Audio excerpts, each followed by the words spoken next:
प्रणाम जी। केल का घाट। केला सौंदर्य, सिंधिकता एवं कोमलता का प्रतीक है। केल घाट के रूप में परमधाम की मनोहारता, कोमलता एवं सिंधिकता का यहाँ दर्शाया जा रहा है। केल का घाट। केल के फलों के बहुत से गुच्छे जमुना जी के जल के ऊपर लटक रहे हैं और सभी गुच्छे बराबर दूरी पर कतारबद्ध रूप में सुशोभित हो रहे हैं। उनके बीच में दूरी में कहीं भी कमी या अधिकता नहीं है, ना ही वे आगे पीछे हैं। दीवालां थंबन की नरमाई। कहते केलों के वृक्षों के तनों थंबों की ही दीवालें हैं जिनमें अनंत कोमलता विद्यमान है। गलियों में तथा मंदिरों के ऊपर केले के पत्तों की छाया है।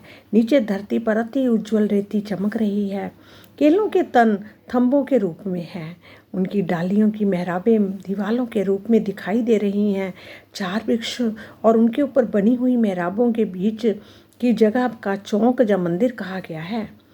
कई चौक ठोर खेलने के, छाया पात शीतल, खूबी जुआ न कह सके, रेत मोती निर्मल। इस केल घाट में खेलने के बहुत से चौक हैं जिनमें केले के पत्तों की शीतल छाया दृष्टिगोचर हो रही है।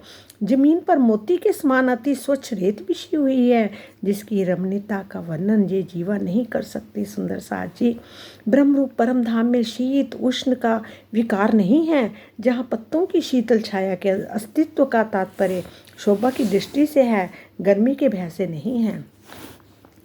कच्चे पक्के केलों कतरे, एक खूबी और खुशबोए, जुदी जुदी जिनसो शोभित, सुंदर चौक में सोए।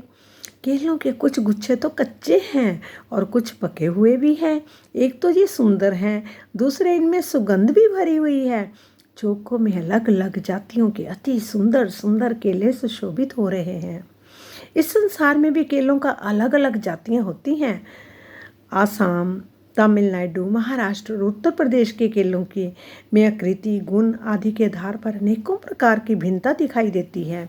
इस भाग के अनुसार केलों के अलग अलग वर्गों की शोभा दृष्टि से वर्णित किया गया है। ये वैसे ही है जैसे पशु पक्षियों को भी अनंत कई प्रकार की जातियां वनों में कहा गया है। सैयावत झीलन को निक्स मंदिरों द्वार, ये समया कहो ना जावही, शोभा सिफत अपार। ये घाट पहुँचे बड़े बन को, जित हिंडोलो हिंचत, उत चलिया किनारे जमुना, हत लिम्बोई सहित। केलों के वृक्ष घाट पीछे पश्चिम दिशा में बड़े बन तक गए हैं। यहाँ पर सखियाँ हिंडोलों में झूले झूलती हैं। ये घाट वन पूर्व की ओर जमुना जी तक फैला है। इसकी दाईं और नींबू का घाट भी शोभा देता है। केल घाट के बड़वन के ही वृक्ष हैं और जो केले के रूप में ही हैं, और ये 5 भूमिका ऊंचे हैं। इनमें भी हिंडोले हैं, किंतु केल वन में वृक्ष 2 भूम एवं तीसरी चांदनी के हैं। केल वन में कैसे हैं? वृक्ष 2 भूम एवं तीसरी चांदनी के हैं। केल घाट से बड़ो वन के वृक्षों की 5 हारें और केल वन के मध्य से होते हुए पश्चिम में जाकर लाल चबूतरा के बड़े वन से मिल गई हैं। इनमें भी हिंडोले हैं। बोलो श्री प्राणनाथ प्यारे की जय।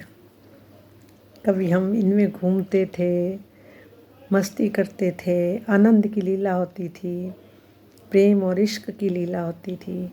हमारे प्रीतम हर पल हमारे साथ रहते थे। हम सोचते थे तो तभी वो हाजिर हो जाते थे। अब भी वो हाजिर हजूर है, वो हम सब के साथ हैं। सुंदर साथ जी, वो हमसे दूर नहीं है, अलग नहीं है।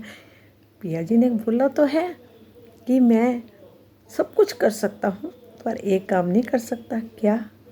मैं अपनी रूहों के बगैर नहीं रह सकता। सुंदर साथ जी, वो अपनी रूहों के बगैर रह ही नहीं सकते। वो हमें सुन रहे हैं, हमें देख भी रहे हैं और हर पल हमारे साथ हैं। जबकि हम तो परम धाम में मूल मिलावे में उनके सामने ही बैठे हैं। ये देखा जाए है तो एक हंसी का खेल है कि सुरता इधर आई हुई है, अब सुरता को ही वापस जाना है।